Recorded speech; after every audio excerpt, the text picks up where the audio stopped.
السلام علیکم ورحمت الله وبرکاته. ملګرو په دې لږ تاسو به راته روغ جوړ وای او د صحت جمع کې به نغښتي اوسئ. ملګرو د اف جي کوین کې لټرۍ فعاله شوه، مبارکي درته وایم. نو تاسو ته د لټرۍ طریقه ښیم چې څنګه موږ ټیکټ اخیستلی شو، څنګه څومره ټیکټونه واخلو، څنګه پیسې ورته ورولېږو، ټوله طریقه درته ښیم. ویډیو اول نه تر اخره پورې وګورئ تر څو سټیپ بای سټیپ ورباندې پوه شئ. مخکې له ویډیو شروع کولو څخه که زموږ چینل مو نه وي سبسکرایب کړئ، بیل آیکن باندې کلیک ورته واخلئ، آل انتخاب کړئ تر څو زموږ نوي ویډیو ټولو نه مخکې تر تاسو در ورسېږي. او ملګرو د اکاونټ جوړولو ویډیو لینک، د اف جي کوین لینک مو هر څه ما د ویډیو په ډسکرپشن کې درته اچولی دي.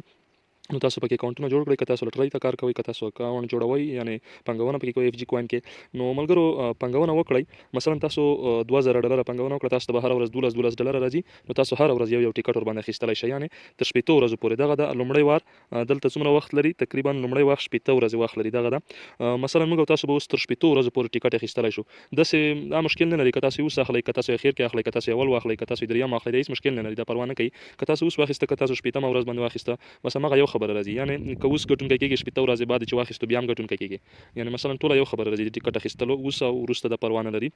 او ملګرو د دې نه بعد دویم ځل چې لټرۍ بیا کېږي، بیا به په یوه میاشت کې اعلانېږي. اوس نو تر 60 ورځو پورې دې ته وخت ورکړی ده. لومړي نفر ته به 2000 یا $1000 ورکول کېږي، دویم نفر ته به $500 ورکول کېږي. لومړی وار یو څه کمې دي پیسې، کمې دي، یعنې مثلا لومړي وار به 50 نفره ګټونکي پکې.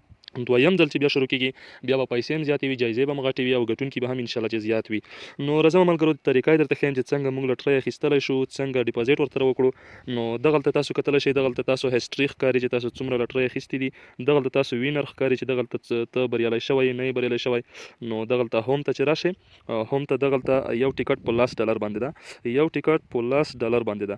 دغلته ستاسو ډیپازیټ ښکاري. سمه ده، تاسو چې چېرته تاسو ډیپازیټ ورته وکړ، ستاسو نه وي خوښه تاسو بیرته ټرانسفر کولی شئ. ستاسو ایس ډي ټي بیلانس په دې ځای کې درته ښکاري. نو تاسو که نه وي خوښه تاسو بیرته ټرانسفر کولی شئ که ټیکټ یې نه په اخلئ. خو هغه ستاسو خپل کار دی که ټیکټ اخلئ که نه یې اخلئ. نو لومړی ورته پانګونه وکړئ تر څو عاید ولرئ. بعد لګۍ چې تاسو عاید ولرئ، تاسو ټیکټ یې ښې پرېمانه هم اخیستلی شئ، بس عاید به مو وي. هر وخت به په لټرۍ کې ځانونه هم شاملولی شئ. راځم د دې طریقه درته ښیم تاسو به څنګه لټرۍ اخلئ. دغه تاسو ته ښکاري. دغلته که تاسو مثلا یو ټیکټ غواړئ، یو به ورته ولیکئ، دوه غواړئ، دوه به ورته ولیکئ، 11 غواړئ، 11 به ورته ولیکئ. هر څومره تاسو غواړئ دغلته به تاسو ټیکټ ورته ولیکئ. مثلا زه ورته یو لیکم، سمه ده، یو به تاسو ورته ولیکئ. نو دغه بای باندې به ورته کلیک واخلئ. بای باندې چې کله ورته کلیک واخیسته، تاسو به ډایرکټ د هسټري خواته بوځي. هسټري خواته به تاسو بوځي. دغه د ستاسو هغه چې د ارډر ولګېده، که تاسو د ارډر کینسل کوئ، کینسل کولی هم شئ، او که نه اخلئ بیا به د ډیپازیټ باندې ورته کلیک واخلئ. ډیپازیټ باندې مې چې ورته کلیک واخیسته، تاسو مثلا 11 چانس اخیستي دي، $110 ډیپازیټ به ورته کوئ بپشل ادرس باندې.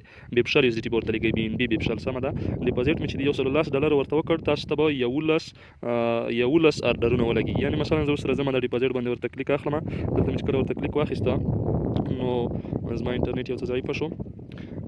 تاسو ته به ګوره دغه ادرس راخلاص شي. دا ادرس به تاسو ځان سره کپي کړئ، بس ایس ډي ټي بپشل به ورته ولېږئ. که تاسو هر څومره ټیکټ اخیستي وي، یعنې د فی ټیکټ قیمت په $10 دی، نو تاسو ټیکټو ته حساب کوئ چې هر څومره ټیکټونه مو اخیستي وي هماغومره ډالر به ورته رالیږئ.